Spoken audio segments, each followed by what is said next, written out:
Hey friends, if you wish to fix Windows 404 page not found error on your computer, then please watch this video. I will guide you through the resolution. Now, this is a very common error and it may come in many forms. Like on my website, it comes with the response, oops, that page can't be found. In some cases, it will mention 404. So there are a lot of solutions mentioned on other websites and channels, but I'll tell you the thing. It means this link is broken. So what can you do in this case? Go to the link in the address bar and delete anything in front of .com or .in or whatever the domain name is. Okay, and hit enter. You will reach the main page.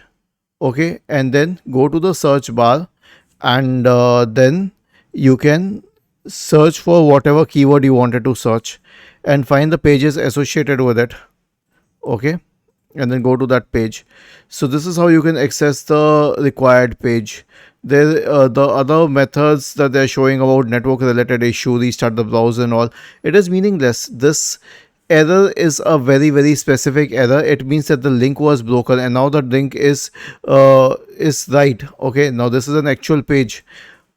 At times what happens is that that page might have existed and you would have had the link, but then that page was deleted by the website owner, so you will face this issue. Was this helpful? If yes, then please subscribe to the channel. If not, then let us know in the comment section of the video on how we could help you further. Thank you for watching this video and have a nice day.